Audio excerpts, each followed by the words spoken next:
Hey everyone, it's Mike from Chess Lifestyle, and today we're going to be taking a look at some post-tournament reflections because, yeah, as you guys probably know and remember, the last stream was maybe a tad dramatic in the sense that, I withdrew from a tournament which probably nobody was expecting except for me.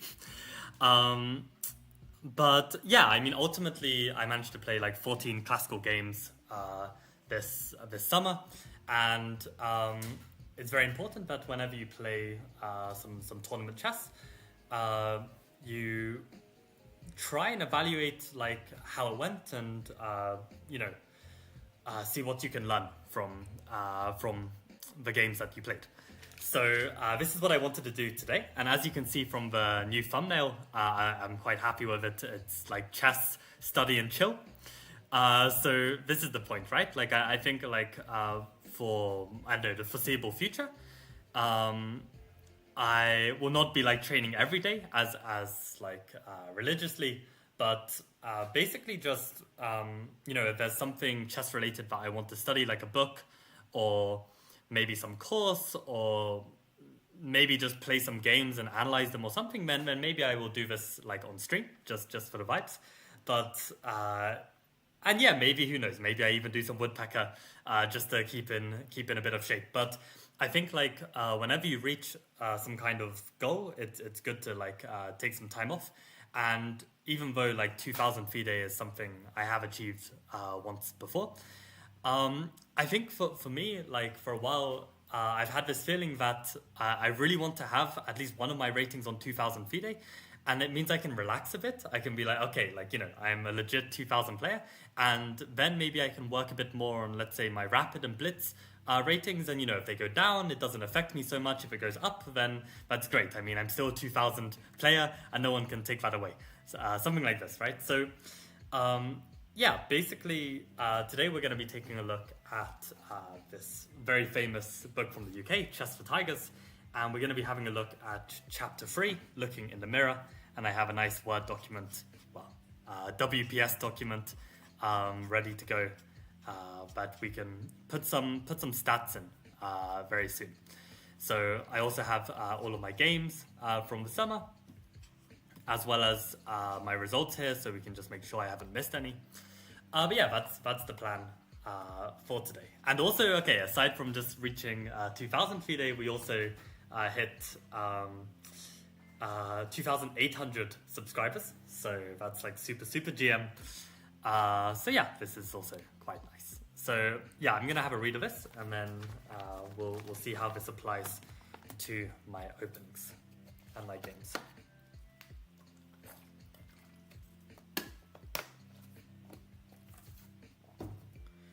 Okay, so Chapter 3, Looking in the Mirror. You can identify weaknesses in your opponent's play without too much trouble, but do you know your own weaknesses? Really? You're quite sure? Because a lot of players don't. Actually, yeah, on this note, let me try and think about my own weaknesses right now as a player. The first thing that comes to my mind is mental fortitude, because completing a whole tournament definitely requires some mental strength there, and clearly, I had too many thoughts running through my head, and I wasn't able to do that. So this would definitely be an area to improve if I want to be pushing to higher levels, at least in classical. But okay, what about chess in general? What are my strengths? What are my weaknesses?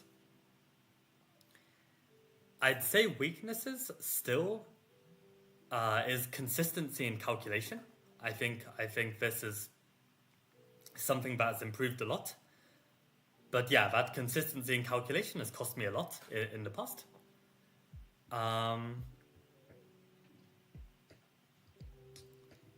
Any other weaknesses?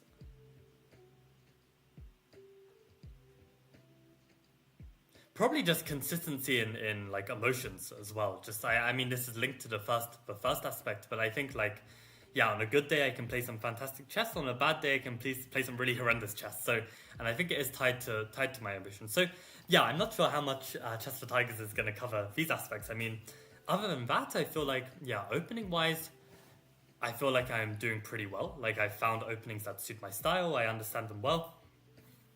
I generally feel like I can compete or outplay a player of my level, like of my rating, in the openings that I'm playing. Middle games, I feel like I have a decent understanding. Maybe I don't have enough, like, enough advanced understanding, maybe, in middle games. Like, I would say that perhaps I can apply my basic understanding well, but maybe the advanced stuff, maybe it's a little bit, yeah, a bit out of my reach right now. And then for end games, I feel like this has also improved a lot. Like, I feel like I'm being a lot less hasty, like with like these opposite color bishop end games that I sometimes had, where I would just rush into it and lose. Like, I feel like I'm much more careful, and I think that's a sign of like some strength as well. So I think, in terms of actual chess, I feel like that's improved a lot, like compared to like a long time ago. And nowadays, I even feel like the practical side of my chess is becoming a strength again, which it wasn't always in recent years. So, okay, in terms of actually understanding myself, I feel like for the average player, I feel like I'm doing well. I'm doing well. Like, I feel like I understand myself pretty well. But okay, let's see what this Chess for Tigers has to say. So, there is a great temptation to have an image of yourself as a particular type of player. For example, I used to regard myself as a positional player who was hopeless at tactics, as if positional players are morally obliged to be bad at tactics.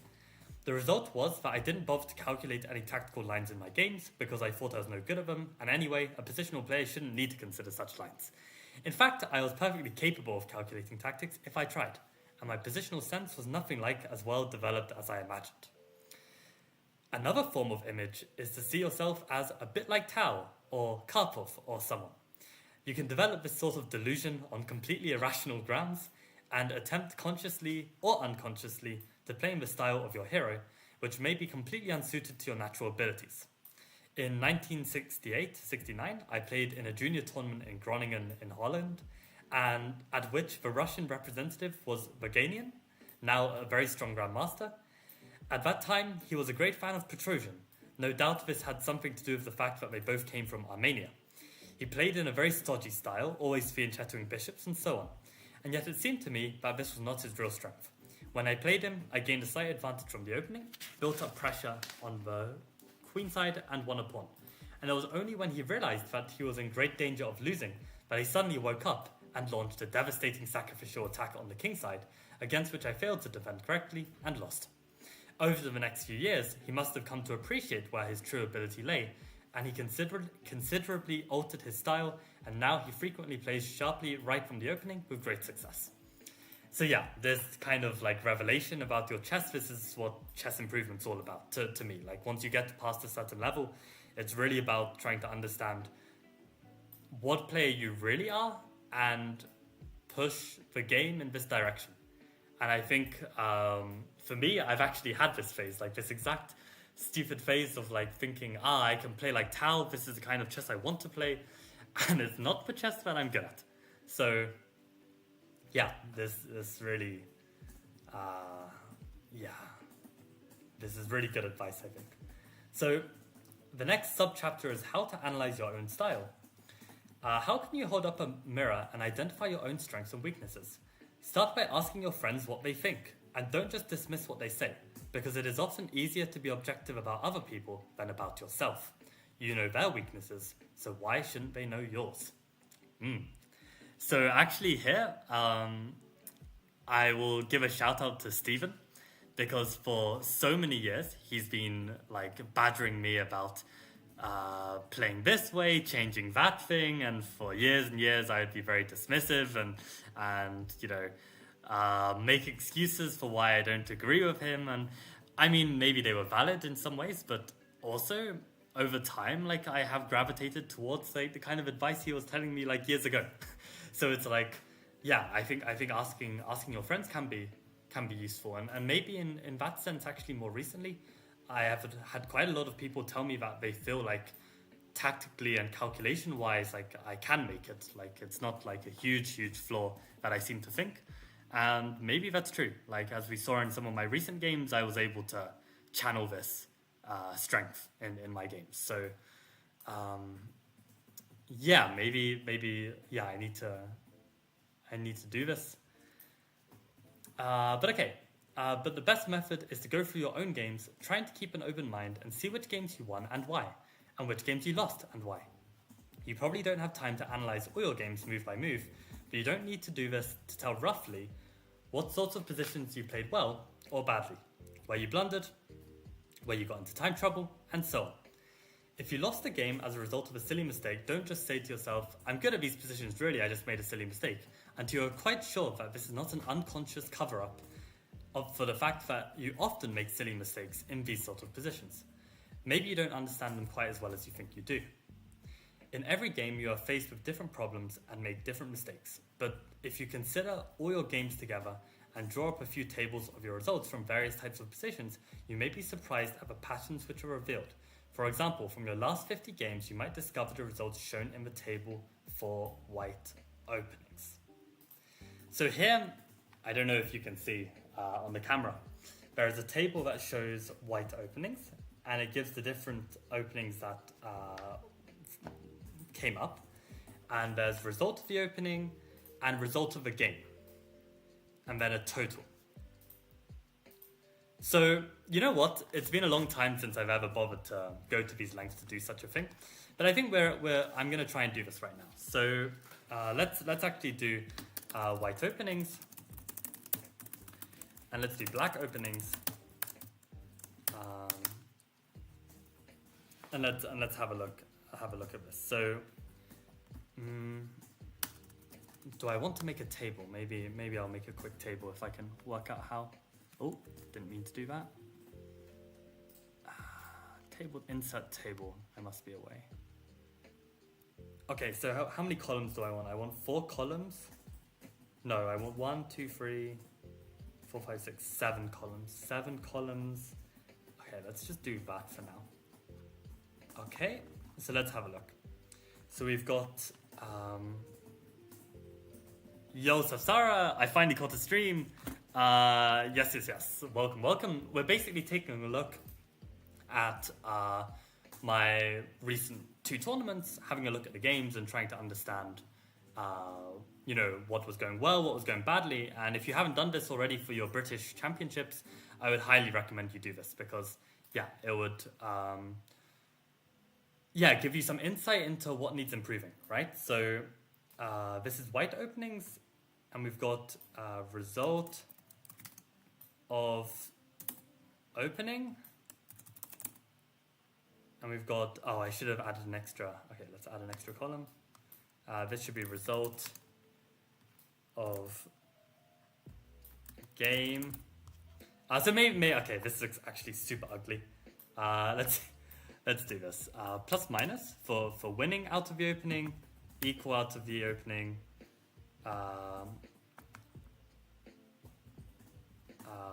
worse out of the opening, and then this will be 1,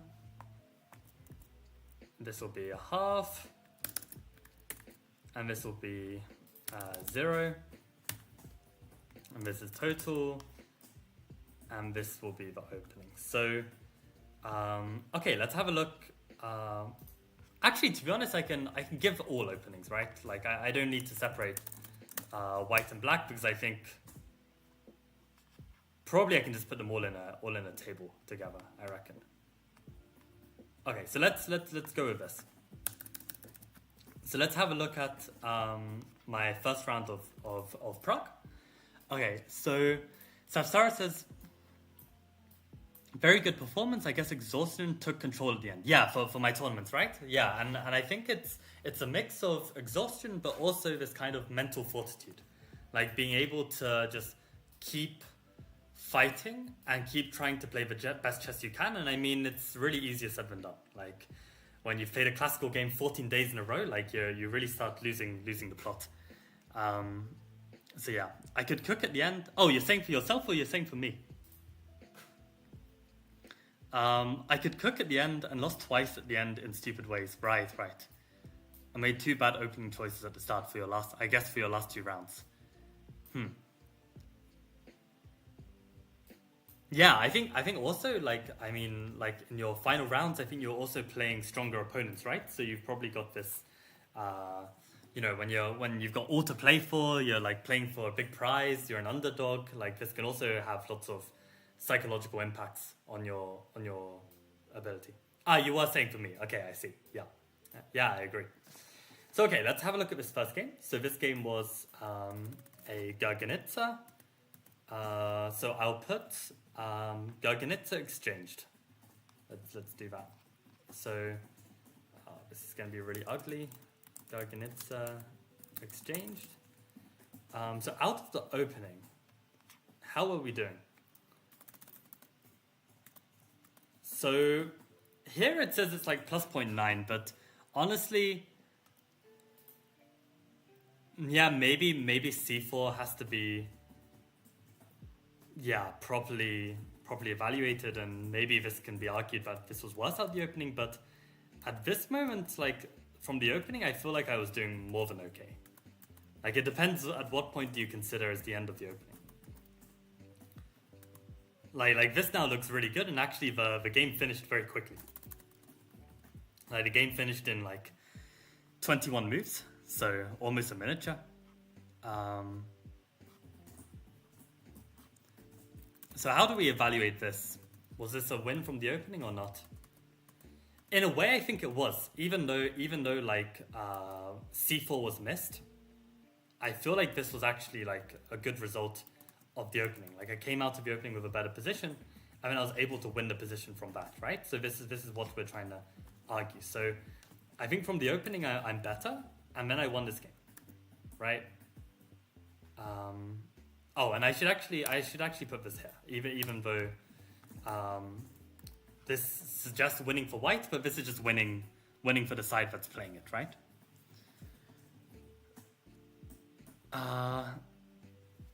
What? Going back home from Sunderland, Doncaster. What has Doncaster got to do with Sunderland?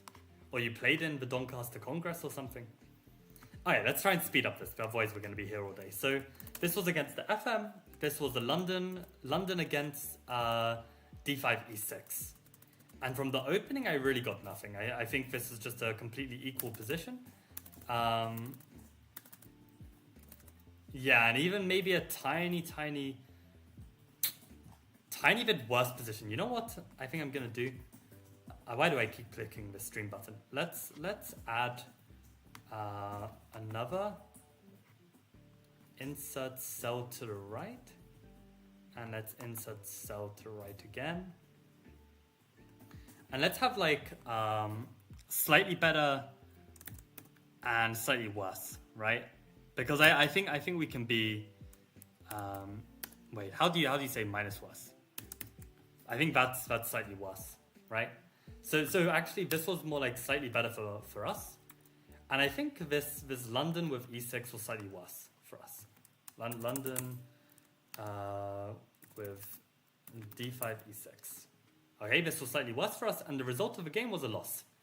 Although, okay, at the same time from the opening, like the way I lost the game, I actually equalized. Like this was like a wild game where basically on coming up to move 40, there was like some crazy complications. And I played this like really clutch e6 move because my opponent was threatening king g7 and rook h8. But I found this e6 move that just like sent the position wild. And basically, this was the position I reached on move 40. And this is actually equal, or maybe even slightly better for me. And then I blundered. So I don't know really if we can blame the opening, but okay, maybe like I was under some pressure and this ultimately led to me having this breakdown on move 41, so it's possible.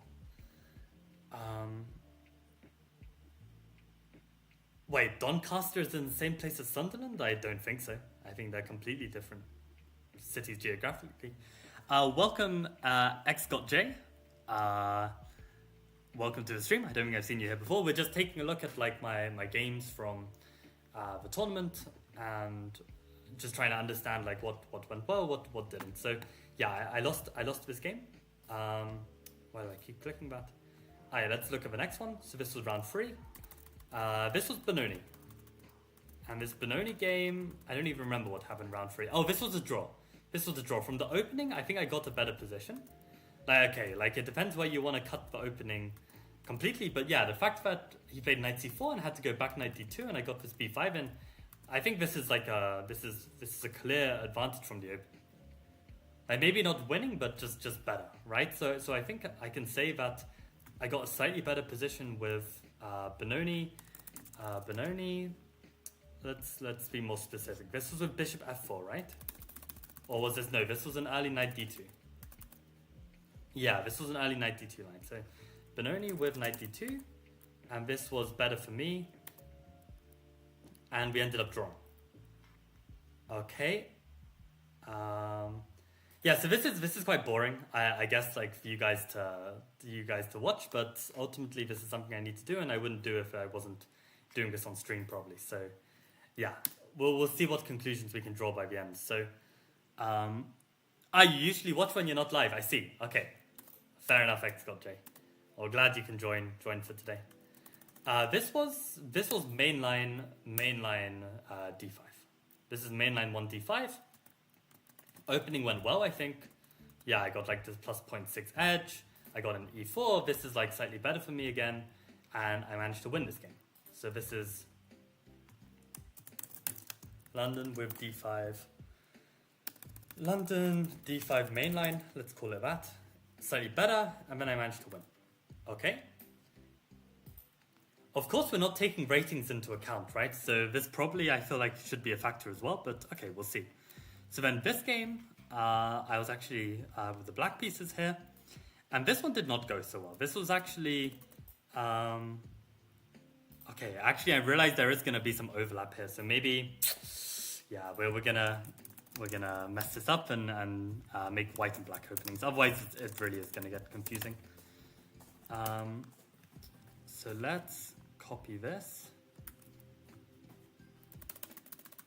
Yeah, so this is a bit long, but ultimately, okay, we've got how many years are we alive? How many days do we have to live? Like, it's worth spending one evening just doing this, even if it is a bit long. Okay, so let's get rid of this. Shift cell, delete entire row. Okay, and we can delete this entire row as well. By the way, if any of you guys out there are using Microsoft Word and Microsoft whatever and having to pay for this crap, you can just download this thing called WPS, and it's this alternative to Word, but it's completely free, and it does everything that Word can do, and it's completely legit. It's not even like some dodgy download or something. So, highly recommend. So that's what I'm using right now. It's like a little bit more old-fashioned, but yeah, it's great. I actually prefer it. So let's get rid of this as well. So yeah, the reason why I'm altering both is because yeah, you're gonna see that this next one I'm actually playing against the Reti. So this is Reti Slav. This is Reti Slav, and from the opening, this did not go well, and actually I was keeping some preparation against the Reti that I want to play. And I was keeping it hidden because this is a DGT board. This game would 100% go on the database.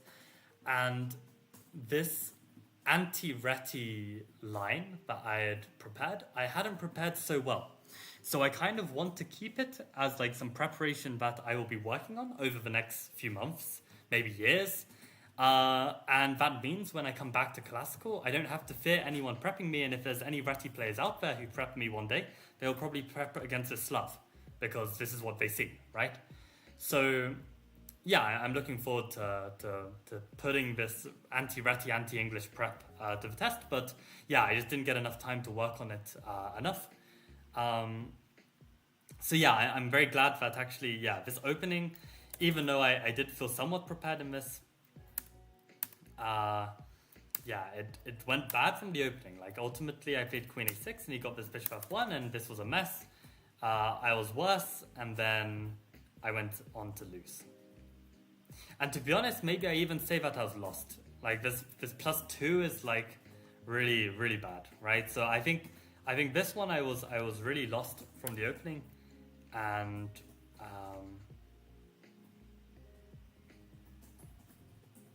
yeah, I lost this game, right? So this is something that needs to be kept in mind. Let's have a look at the next one. This one. Oh boy. So this was my game against Eric, where I would say I got a slight edge from the opening, despite getting prepped 17 moves out of my own stupidity for allowing myself to get prepped when I could have avoided it. I felt like I played it well, and I got to a position where I was basically able to turn the tables pretty quickly. But okay, in fact, actually, this is not like a big edge. This is probably equal, actually.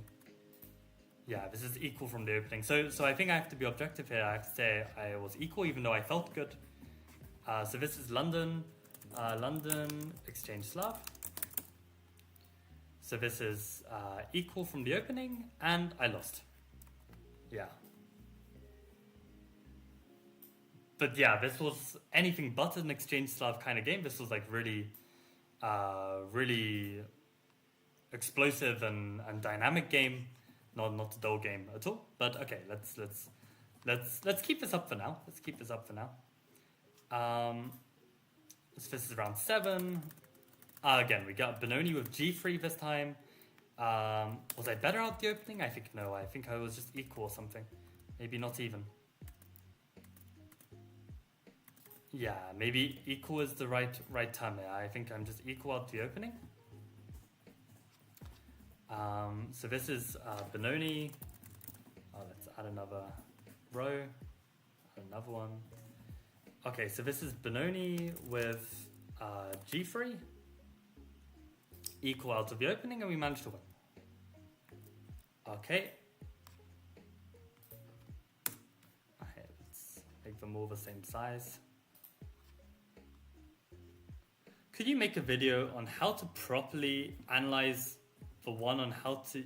Wait, can you make a video on how to properly analyze the one on how to use leeches is not thorough enough? Aha, how to properly analyze. I'm wondering if I've even made a video on this already. Probably the best thing I can suggest for you actually is there's an amazing book called How to Study Chess on Your Own by a grandmaster called Davrin Kujasevich. And if you want the most in-depth answer to how to properly analyze, probably that's your best bet. I mean, yeah, maybe I could make a video at some point, but yeah, probably this is the best bet. I have a feeling that maybe I've done some video on like analyzing chess before, but it's been a long time, so I don't remember exactly. Late into the stream, what did you score in your tournament? Thanks for asking, Void Rift. So in Prague, I scored 5 out of 9. And in Dortmund, I finished the tournament early and I scored 2.5 out of 5. But I managed to get back to 2000 FIDE. Actually, I reached a new peak. I don't know what exactly it is. I'll find out next month. But like close to 2010 or something. And yeah, I withdrew because I completely clocked out. Like it was just a bit too much, like 14 games in a row. But yeah, on the whole, I played some really nice chess, and actually one of the games won a brilliancy prize. And yeah, this was against a 2250. So and I uploaded a video about this. So yeah, on the whole, I'm pretty happy with how it went. Like I think the training paid off. I think this is my feeling. But yeah, I managed to win this. Yeah, honestly, 2000 must feel good. It really does, man. Because like, I feel like it means that I can, let's say, start like grinding some rapid and blitz and not worry if like, you know, I'm not reaching 2000 or something, because I know for a fact that in one of my ratings, I am a 2000 player. Like it sounds stupid. It probably is stupid, but in my head, like yeah, it's almost like, something I've achieved for myself, which, you know, no one can take away. Like it's there. It's proof. It's proof that like I've put in the hard work and I've gotten a result. So this is nice. I think for motivation and kind of mentality going forward, like I think this is really important. But yeah, So basically, yeah, this game I managed to win. I managed to grind him out from this Benoni position in quite a thematic way. This game I played a Reti, so this is actually with the white pieces, which is where, you know, the confusion might come in. So Reti against Nimzo e6. Okay, so this is actually where, from the opening, was I equal or was I better? I mean, this was actually just such a beautiful game. Like, it was so flawless. Like, no, from the opening, yeah, he made this mistake. And I completely calculated this like a beast. Won this pawn, and I found this like motif to basically get this position. Like, can you imagine this position, right? Like, we've got a pawn up, we've got the better bishop when I play c4, and I get the open file. Yeah, this was just a beautiful game. It's a beautiful game. So I think from the opening I'm slightly better, and I think in terms of my results, yeah, I won this game, right? So I think this is nice.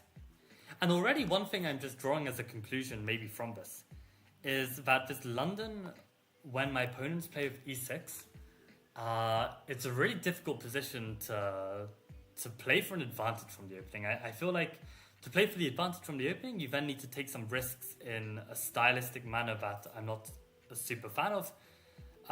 Whereas the Reti against e6, like, I feel like there is really good opportunity to play for the advantage. So already I'm drawing maybe a tiny conclusion here. But okay, let's keep going for now. So then I had this final round. So okay, I should call this... this is round 9, right? Yeah, this is round 9. Let me just change this.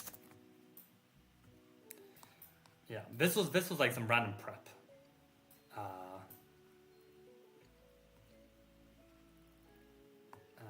I'll just put Jerry prep, just not to get confused.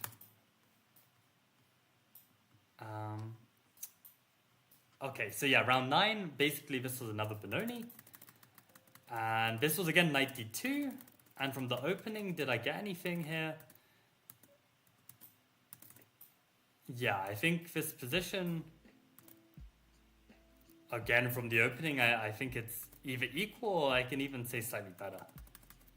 Maybe equal is the right term, because this was like very complicated. Yeah, probably equal is probably fair for this game from the opening, and the result was actually a draw. Even though it wasn't like a boring draw at all, it was yeah, quite exciting. So this is Benoni with knight d2. I'd say I got an equal position, and again a draw. Okay, fair.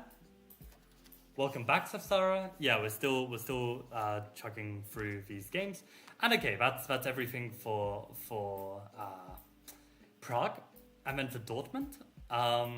Actually, this game I think I'm going to upload this on my Patreon as a special treat for the Patreon subscribers, because I mean, I annotated this game like in a lot of depth, and I think yeah, people are going to really enjoy reading this. So I'm really happy with the annotations here, so maybe I'll give this as a treat.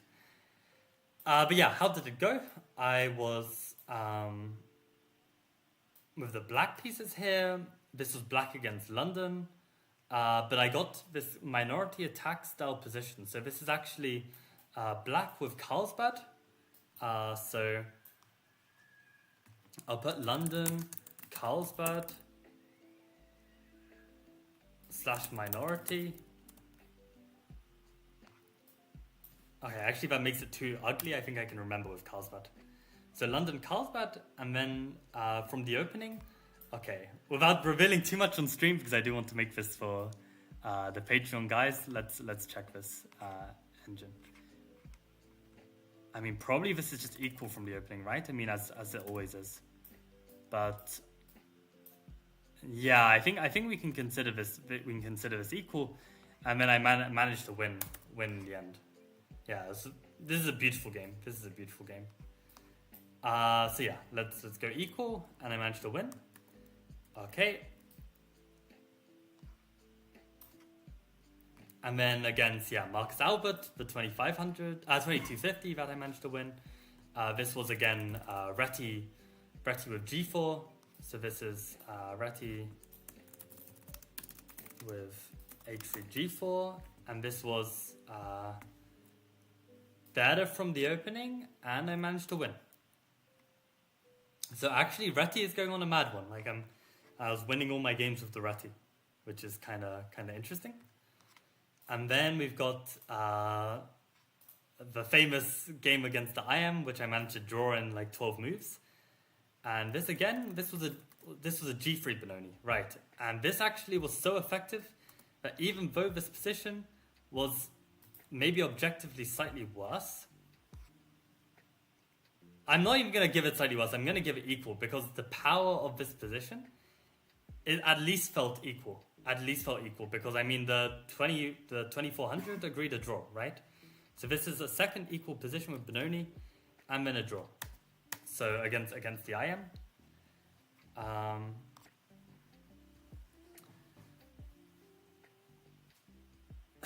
Can I have the game? I'll have to think about it, Sapsara. I'll have to think about it. Maybe we can set you a challenge, and if you achieve the challenge, then I'll send you the game. It's a really sweet game. Actually, okay. Let me see how you're what rating you're at, how you're doing. Sapsara, this. Okay. Blitz 2201.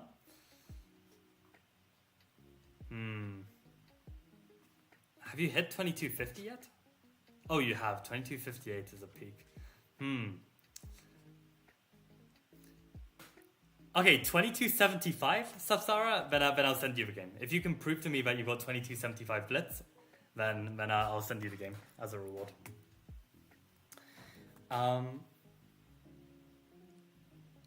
You can eat your ramen with pride now that you're at 2000? Yes. Indeed I can. I noticed all your games as white with C3 Venom. Well, like that sentence isn't complete. Though I noticed all your games as white with C3 Venom. Well, what are you about to say, Sapsara? If I beat you in an over-the-board game with 1C3, could you give me the chessable course for free? If you manage to beat me with 1C3 without the chessable course, then that would be very unusual, right? Because then you don't even have all the knowledge and skills in order to play C3. So I think if you want to play C3 and beat me, then you'll need to study the course. Like, I don't think there's a way you can do without it.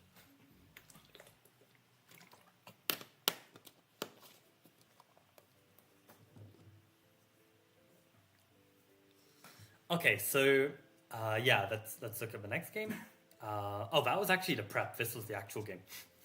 So okay, and then the round 4 was against a strong FM. And how did this go? This was actually Venom against King's Indian. And actually, again, I think I got a slightly worse position out of the opening. Yeah, I got a slightly worse position out of the opening, and then got grinded down and I lost. So this is actually sad. So this is London against Kid. And this is where I was slightly worse from the opening, and I lost. Okay, why am I putting 0 here? I need to put number 1 here. Okay. And then finally, I have this game against Iran, which was a Gurgenitsa Modern. And this was, Gurgenitsa Modern against H3, this critical line. Gurgenitsa with H3. And here, out of the opening, I think I was equal though. I think I was equal after this moment. Let's have a look. Yeah, I mean, this is still part of the opening, I feel like, and I got equality out of the opening. Like we had these complications, but yeah, this was equal. And then I just got completely outplayed and crushed. So out of the opening, equal but lost. Okay. So maybe in some more general terms, I can say London. What can we?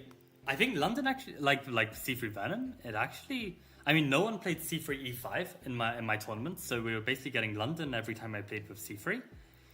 And here, what did we get? We got two slightly worse, one equal, one slightly better. Results were 2 losses, 3 losses. Oh boy. 3 losses, 1 win. So very decisive results with the London. Reti with white had 2 slightly better and 2 wins. Okay. I mean, the thing is about this as well, one thing I need to keep in mind is that when I played the Reti, I was specifically playing the Reti because I had a feeling that my opponent would play badly against the Reti. I had this feeling. So I think that feeling was good. I applied the Reti when it really had high potential to work out well, and it did. So I wonder with the London as kind of a more default kind of opening, I need to think about it. I mean, when c3 d5, I don't really have a choice but to play London, I think. Maybe I can consider learning some like reverse like semi-Slav, or maybe I could consider like the Ramirez Stonewall attack. Maybe this is something as well, actually. Like a default line from 1c3. Or maybe I even default like 1 knight f3 or something, and then... But yeah, no, it's so hard to default 1 knight f3. I could play knight f3 d4. Okay, yeah, conclusions can come later. Can come later. Let's just keep going with these stats. So for the black openings, what can we understand? I think my Benoni went really well, actually, this tournament. We had... And maybe what I want to do as well, I wonder if I want to include my games from the English Championship. Because the thing is, my game from the English Championship would then even out this kind of stuff, right? Because I actually won a lot of games with c3 Venom. But I wasn't necessarily better from the opening, right? So this is really interesting. But yeah, anyway, Benoni, how did this go? I had slightly better, equal. So 1 slightly better, 3 equal. Results were 3 draws. 3 draws and a win. Okay, 1 win, 3 draws. Interesting. So actually, for a black repertoire, this is beautiful, right? To getting these results. This is working out really well. And Garganitsa, we had 1 slightly better, 1 equal. Results, 1 win, 1 loss. Very interesting. Very interesting.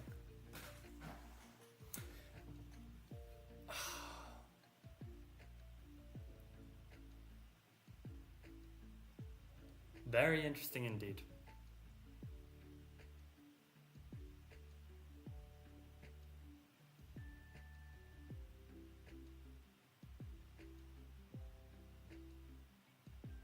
Something I'm wondering. Okay, let me write some thoughts here. Okay. Thoughts.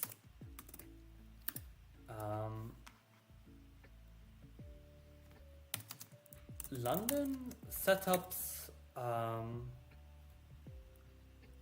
very solid and avoid big blunders, which results in fewer dramatic losses.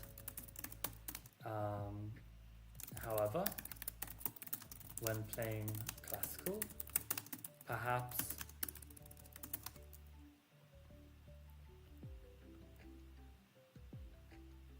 opponents are able to find ways to push for an advantage if they are considerably strong. 2200 plus. So I think that was my experience of playing C3 Venom. Like I played it twice against FMs.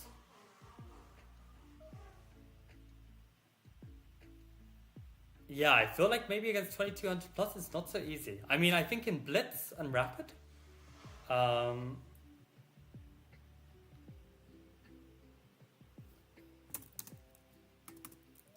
so maybe utilize C3 Venom in Rapid plus Blitz almost 100% of the time, but perhaps be more flexible with Reti versus C3 Venom in classical. Yeah. And one more thing. So white opening forts. Okay. White opening forts. And one more thing. Maybe.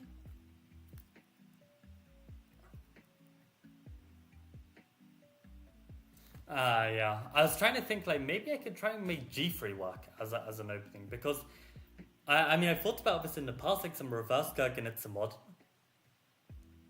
But the problem is they can also just play with like D5, C5 and play it like a...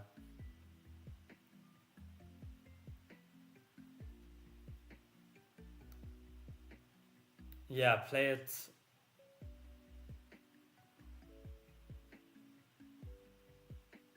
Play it like a 1d4 opening. Play it like a 1d4 opening. And I don't like playing the modern against 1d4, so that's the thing. But actually, when I think about it, maybe I can cover my bases with when to play with Knight f3 and when to play with 1c3 Venom, because yeah, thinking about like the games that I lost. So this game where I lost to this e6 opening, had I prepped him better, maybe I could have understood this and maybe I could have played a Reti. Maybe this would have been a better time to play Reti. This game I won with C3 Venom mainline. And the exchange Slav again, yeah, I think to play C3 Venom was correct against this opponent, but I shouldn't have entered an exchange Slav. I had a way to avoid it.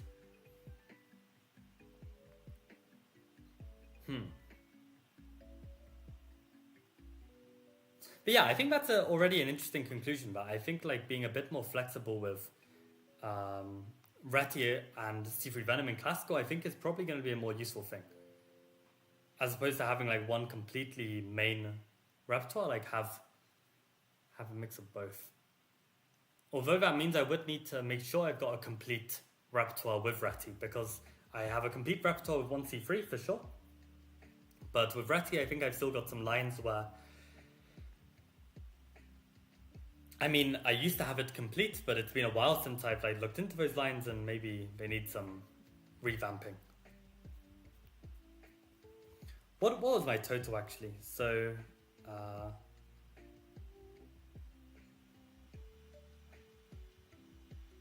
So actually, okay, let's just add a total here.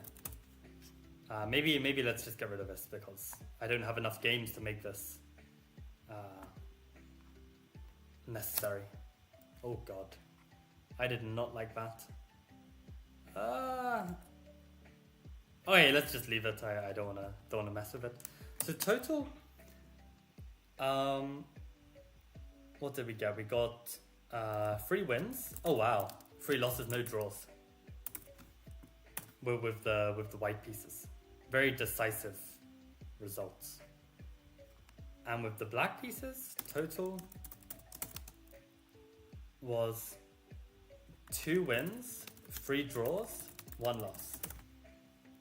Interesting.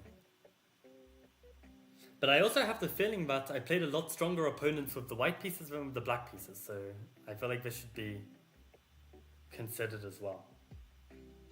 Yeah, let me add this too. And also maybe this isn't enough games to really be so conclusive, right? Because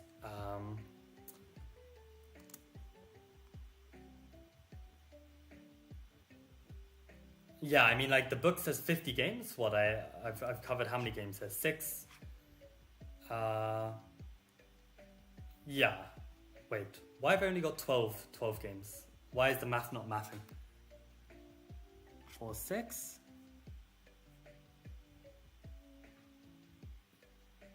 I should have 14 games. Do I not have 14 games? 1, 2, 3, 4, 5, 6. 1, 2, 3, 4, 5, 6, 7. Wait, what? 1, 2, 3, 4, 5, 6, 7. Okay, so I missed 1 game from here. But I'm also missing 1 game overall. How did that happen? Somehow I missed a game, I guess. When are you ever gonna cross CM? Not today. Not this summer. But I think one day, we'll see. I mean, like, yeah, we've made some nice gains this year, and yeah, we've got many more years, so I don't see why it can't be done.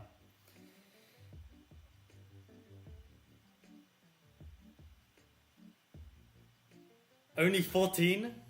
I played 16? Yeah, fair enough. In a week, that's crazy, Safsara.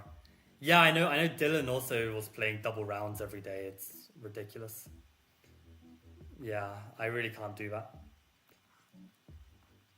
Am I blind here? 1, 2. Reti Slav was another one, right? So Reti Slav was 1, much worse. 1 results. I'm really annoyed that we're missing 1 game. Which game was it? I definitely played 14, right? 1, 2, 3, 4, 5, 6, 7, 8, 9, 10, 11, 12, 13, 14. So yeah, we're missing 1 game somehow. Maybe one of these I forgot to include. This is so annoying. So this one I definitely included. Round 3 was a Benoni. Yeah, this was at Mainline London. This was at Bratislav. This was the Exchange.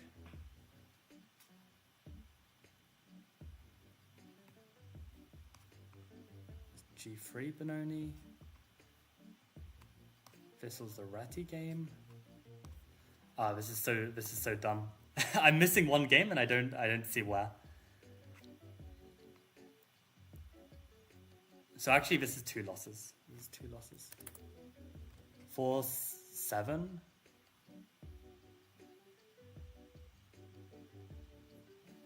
Okay, you might disappear, Safsara. Well, I appreciate you joining for the stream anyway.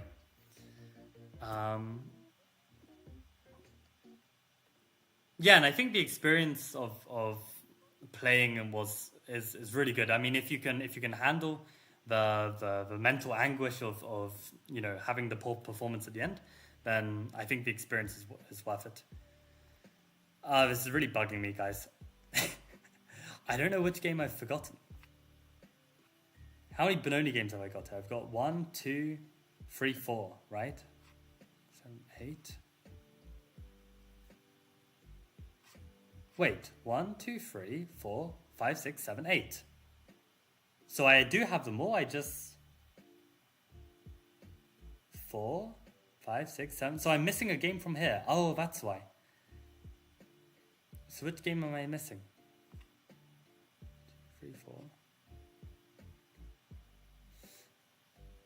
Ah, the London Carlsbad game. Right. Okay, so that's all that was missing. London Carlsbad. And this was 1 equal. 1 equal. Results. 1 win. So this is actually 3 wins. 3 draws, 2 losses. Okay, now we're caught up. Can you send me a rapid goal instead of blitz? Yes, I can, Safsara. Let's have a look. Yeah, if you want me to send you that game, but I'm only going to send to the Patreon followers. Okay, let's go 2200 rapid. I mean, you've got 2200 bullet, 2200 blitz. Let's get 2200 rapid. If you get 2200 rapid, I'll send you the game.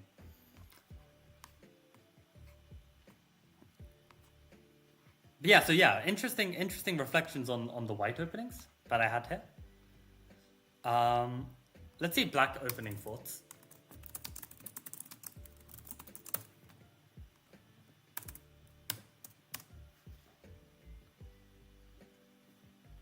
Yeah, and to be fair, I feel like the C3 Venom as a default, even against stronger players, it was never like I was lost from the opening.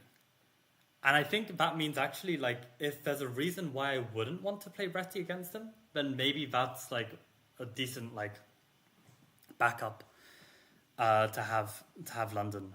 Like the C3 system. So yeah, I think it's fine.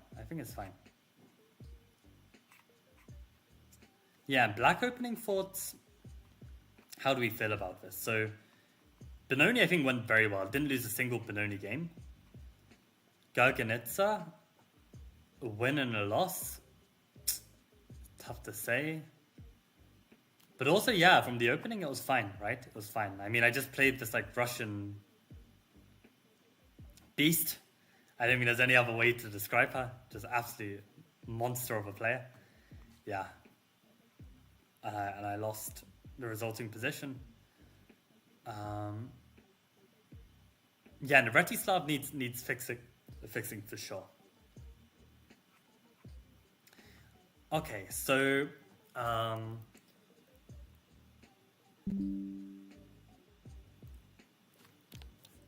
okay, I'm also gonna run out of charge, so maybe I'll die before you, Safsara. Let me go get my charger.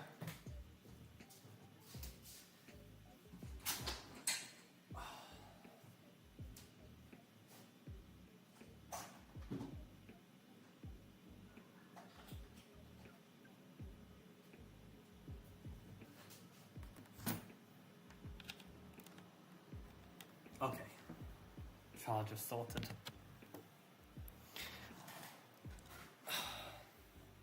How's the 1% still lasting? I have no idea. I think phones do this actually. Like they give some extra energy when you're on 1%. Okay, so black opening thoughts. I think first of all, playing Slav versus Retty or reverse 1c3 Venom is riskier against stronger players since there's even more chance that they can make use of the extra tempo. So I think this is definitely something I understood from this. We can also say Garganitza, both Benoni and Garganitza seem to hold their own and hold their own in the opening and get decent results. So I think this is also something we can say, like my main repertoires against e4 and d4, they seem to go very well. And the Carlsbad, yeah, this was actually very nice. Playing Carlsbad versus London players worked a treat since most London players are less dynamically minded, which means a simple minority attack is more likely to be effective since their dynamic counterplay will be worse overall. So I think this Carlsbad structure against London players was like a really effective strategy that beat the 2100. So okay, yeah, some nice conclusions. So I'm glad I did this exercise. I realized, I didn't have like maybe I could have tried to do this table with even more games, but I think this is already quite useful for me to see. I'm gonna save this actually, and I'm gonna go off just for a second. So let me save this. Just don't want to show all of my files. Looking in the mirror. 2024. We'll save this here. Okay. Also, welcome to Space Lee. Glad to see you on the stream. How's it going? Yeah, so basically today we are just having a look at this Chess for Tigers, reading this chapter called Looking in the Mirror, which I think is a useful activity to do, especially after like some tournament chess. So, okay, let me take a sip of water as well.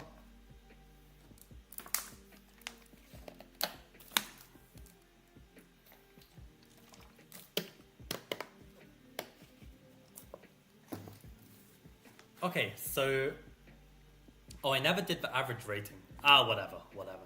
I mean, yeah, I do think that on the whole, I had slightly tougher opponents with the white pieces than with the black. But yeah, this is fine. Part of me wants all of this to be on one page. Do I bother trying to make this look really nice? It's fine as it is. Okay, let's read on. So, yeah. So basically, Simon Webb gives like his own table of results. Interesting.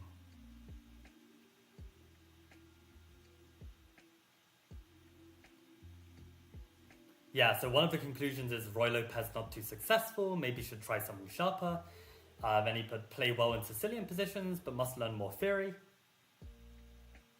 Because yeah, like his Sicilian games, he was getting some good results, but from the opening, only getting like equal positions. So he could learn more theory, get an even bigger edge, but in general, the positions suit him well.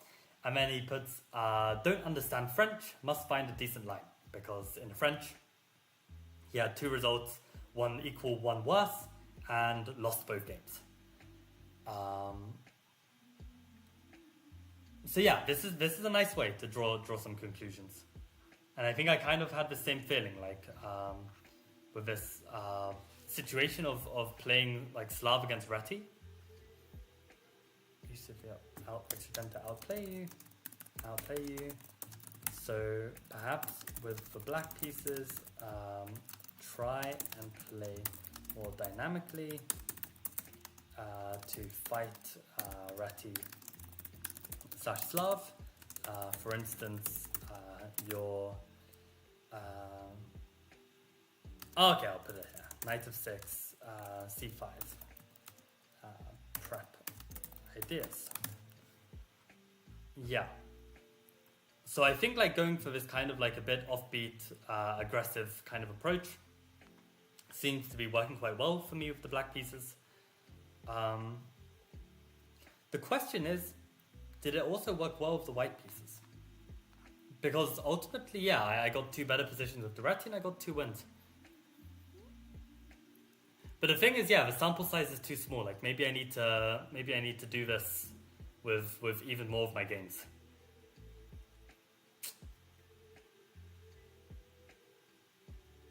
It's so tempting. Like what other games could I include? Like what games have I had recently? I guess I could include maybe my English championships. This was also like a relatively recent result as a result of my recent training. Do I want to include this?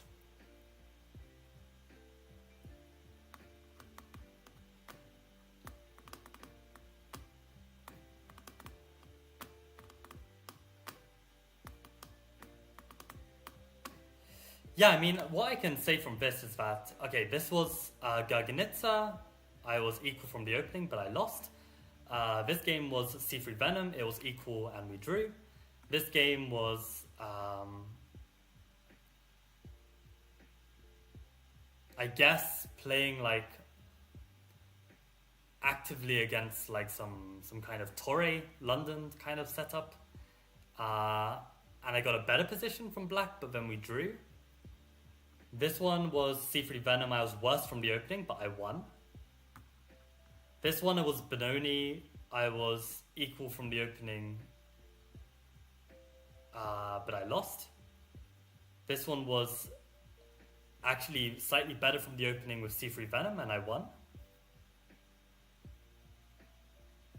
And this one was worse from the opening with Garganitza, and I drew. So I don't know how that changes things. Safsara is back again on a different account. Good to see. And going well. I'm glad I can join the stream today. Yes, I'm glad you can join as well. I'm glad I'm even streaming. This is nice.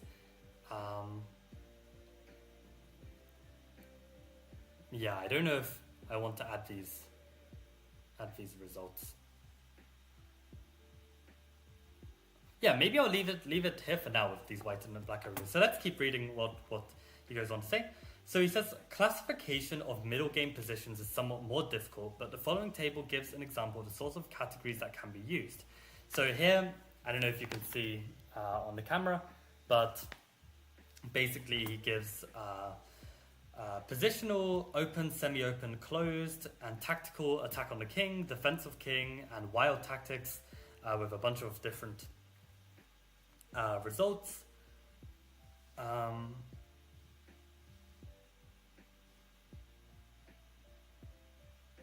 Yeah, I wonder if there's anything I can draw from this.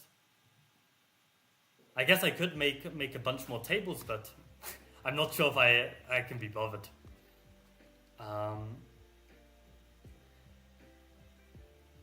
yeah, let me just quickly summarize what I've understood about my opening. So yeah, first of all, I think, I didn't make any big blunders really. Like my whole two tournaments. I mean, okay, I made a couple big ones, but they're also not like stupid ones. Like yeah, okay, I made big blunders. Okay, so actually I should say London setup is very solid and avoid silly blunders. This is what I should really say. I didn't make any silly blunders. But yeah, basically, it was tough against 2200s. I guess the question is, how would Veretti have fared against these 2200 players? Maybe it would have done slightly better. It's tough to say.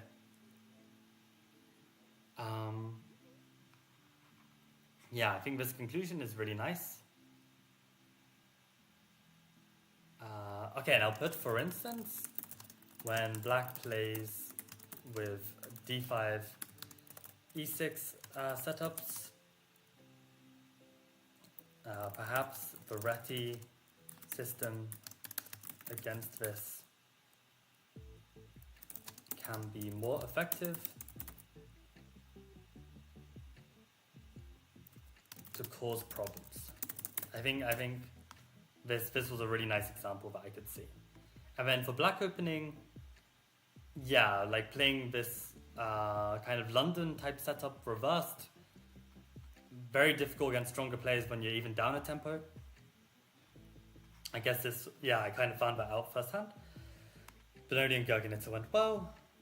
Yeah, and this factorial castle. Okay, yeah, some nice conclusions, definitely.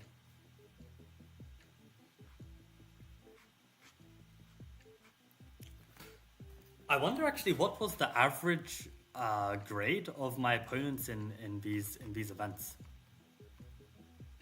Does it actually say? we can roughly ballpark it, right? So that's like probably 2,000. Oh no, I can't do this math in my head. You know what? I'm actually really curious because I basically scored close to 50%, right? I scored like +1, right? I scored 5 out of 9 and 2.5 out of 5. So what average are we talking about here? It's basically 50%, right? So 1780 plus 2243, 1860, 1853, 2158, 1819, 1797, 1831, 2104, and then this is 2112, 2247, 2384, 2394, and 2176, and divided by 14. Oh wait, I divided by 15. Okay, so actually, yeah, I don't know if you can see this number, but basically, yeah, the average rating of my opponent from my last 2 events was 2,054. So even though like my new rating is like 2007, actually, okay, if I kept up at this level for longer, then in theory I should be approaching this number, 2054. So that's also quite interesting. Okay, I'll make it a line. Average rating of opponents, Prague plus Dortmund, 2054. But of course, this is also, factoring in, that I would be able to maintain this level, right? Like not getting affected by fatigue and these kind of other factors, right? So it's like if I maintain the level that I was able to play at for the last 14 games, then this would be, this would maybe be the rating I would be approaching, potentially. Yeah, interesting. Okay, maybe I'll actually leave this here.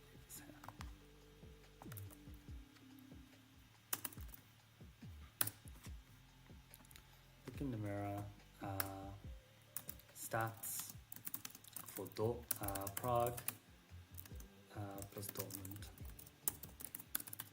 2024.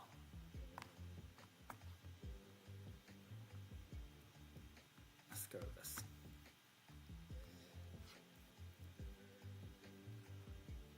Yeah, okay, interesting. So yeah, basically Simon Webb gives some discussion on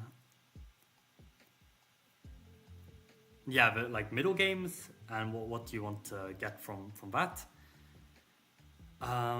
He also says another interesting table might be formed by looking at games where time trouble was a critical factor. You could classify phases of your game where you, your opponent, or both of you were in time trouble and see how many games you've messed up in time trouble and whether you have been gaining any benefit from your opponent's time trouble.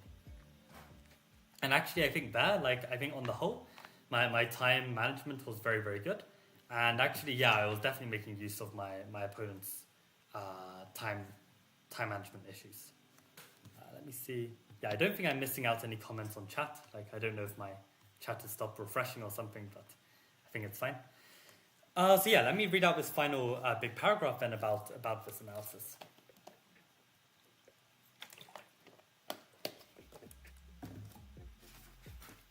Okay, so once you've drawn up a few tables and come to some conclusions, you know what I should do as well? I should probably add like my Leicestershire Rapid and my Birmingham Rapid as well, and see how like my openings have fared in like these events, because actually then I would probably have the feeling that like C3 Venom has worked very, very effectively. So I think it works even stronger in shorter time controls. I think, at least for me, I think I can say that for certain. So Yeah, it's interesting. It's interesting. So, okay, how to use this analysis. So, once you have drawn up a few tables and come to some conclusions as to which positions you play well and which badly, there comes the crucial point of what use you should make of the information. You've established where your weaknesses are, but what should you do about them? Should you try to eliminate them or just avoid them? Many people say you should concentrate on the elimination of your weaknesses in order to become a well-rounded player. There is a certain amount of sense in this, but I do not believe it is the best way to make the most of your ability. All players have certain natural strengths, so why not build on them? You're good at playing certain types of positions, so if you get into these positions, you'll not only get good results, but you'll also get even better at playing them. There's no point in playing the Royal pairs if you are more at home with the King's Gambit. As long as you concentrate on playing like you, instead of like somebody else, you're likely to be making the most of your ability and getting the best results you're capable of. Inevitably, you'll sometimes have to play positions which don't suit you. And so you should try and make some effort to reduce your weaknesses. But always try to avoid positions you know you play badly. You'll never be a perfect player. You'll always be better at some phases of the game than others, so you might as well accept this and try to make the most of it. Very nice.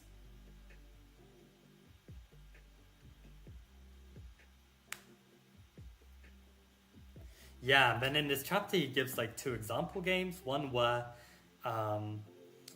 he gets into the wrong kind of position, even though objectively it's good. Like Simon didn't feel at home, and then gets outplayed and then loses. And then I think the second game he shows is like where he does the same to his opponent.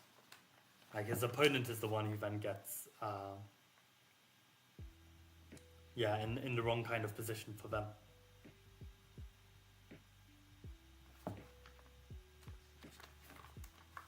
Yeah, like this second game was beautiful. Like he basically gets to a completely drawish endgame, but knows that he's got better better endgame skills than his opponent, and just grinds the guy out and wins.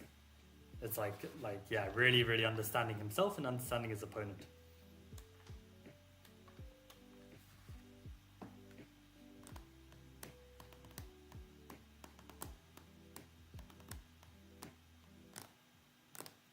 Yeah, this is nice. This is nice. I'm glad I've done this because it kind of gives me like a better overview of my tournaments, better understanding of like what went well, especially with like my different kind of setups I was getting. And yeah, to be honest, actually, since I am gonna have a bit of a break from classical, I'm kind of looking forward to just like working on my repertoire and my understanding through just playing a lot of blitz and rap, like online and also in person. And I think like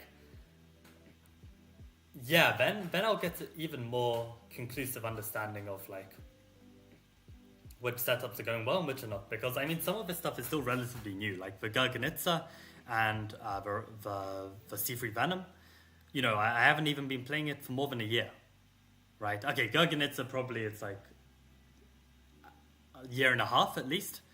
London is like, and C3 Venom, it's like not even a year, maybe like a year now.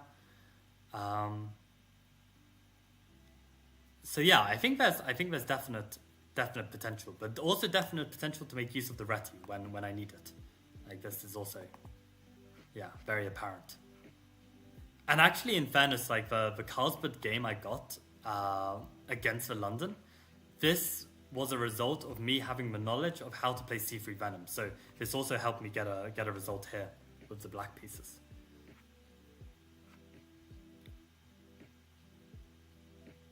So yeah, some nice conclusions. Glad I looked at this and had a revisit of this looking in the mirror chapter.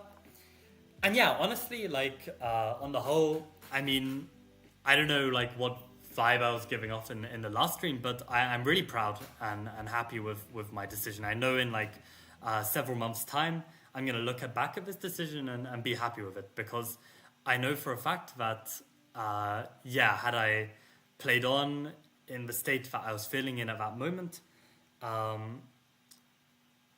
it would have basically, my heart wouldn't have been in it, and I think this is a very dangerous way to go when you're playing in a chess tournament, especially at this level.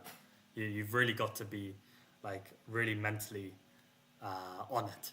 So yeah, I think I'm gonna try play some more Rapid and Blitz, and maybe like a little goal that I've had for myself is that I kind of want to show to myself that I'm able to get to like 21, 2200 in FIDE Rapid and FIDE Blitz first. And if I'm able to do this, then I have earned the right to challenge the big deal of this classical. Because I feel like if I can't get to 21, 2200 in Rapid and Blitz, then why should I suddenly be able to get that in classical? Like maybe I can, but it would also be a lot of grind, a lot of sacrifice, and it would also mean that I can also dip below 2000 as well. And I think like I just want to be at a point where my chess strength overall is just good enough to the point where I feel like I can give, you know, the next rating jump in classical a really decent shot. I think right now, like I have some good seeds to potentially like grow into a player that has the potential to be like even stronger in terms of like my classical ceiling. But for now, I need to put in the work, and I think I'm looking forward to like spending this next year working on chess a bit more casually, a bit more passively, and allowing myself the time to get back into this intensive chess mindset when the moment is right. And it will come, but in due time. So yeah, I'm glad to have analyzed my chess. And actually, probably what I'm going to be doing, like, I don't know if I'll have time in the next week or so, but I think I just want to play some Rapid, actually, on Lead Chess, because today I actually played in a small shogi tournament, and it was quite remarkable, because I actually managed to win it. And this was a complete surprise to me. I thought I'd be completely rusty, which I am. But ultimately, okay, like I practiced a little bit last night before playing in the tournament today. And it's kind of like a mix of my improved chess skills as well as like this very unorthodox play. Just as a result of being rusty, I was kind of making weird moves from not like, I don't know, having played for ages. And somehow that combination worked a treat, and I actually managed to win. I didn't lose a single game in the tournament, and yeah, I won it. So this is really cool.